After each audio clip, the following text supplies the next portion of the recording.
वफाकी वज़ीर इत्तलात और नशियात अताउल्लाह तारड़ कहते हैं कि भारत आज तक पहलगाम फॉल्स फ्लैग ऑपरेशन पर कोई सबूत न दे सका। मार्का हक के बाद पाकिस्तान का दुनिया भर में वक़ार बुलंद हुआ, जबकि दूसरी तरफ सिर्फ तारीकी, तन्हाई और रुसवाई है। जिस पायलट को हमने गिरफ्तार किया उसे भारत ने अवार्ड दिया। एक तरफ पाकिस्तान 10 मई 2025 के बाद का पाकिस्तान है,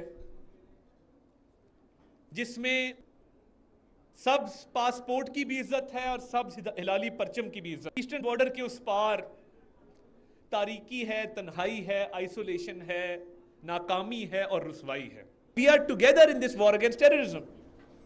और दूसरी तरफ एक मुल्क है जिसका कभी हम कलभूषण पकड़ लेते हैं तो कभी अभिनंदन पकड़ लेते हैं।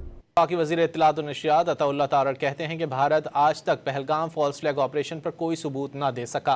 मार्का हक के बाद पाकिस्तान का दुनिया भर में वक़ार बुलंद हुआ, जबकि दूसरी तरफ सिर्फ तारीकी, तन्हाई और रुसवाई है। जिस पायलट को हमने गिरफ्तार किया उसे भारत ने अवार्ड दिया। एक तरफ पाकिस्तान 10 मई 2025 के बाद का पाकिस्तान है,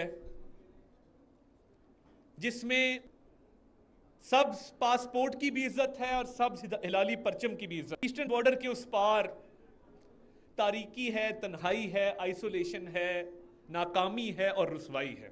we are together in this war against terrorism. और दूसरी तरफ एक मुल्क है जिसका कभी हम कलभूषण पकड़ लेते हैं तो कभी अभिनंदन पकड़ लेते हैं।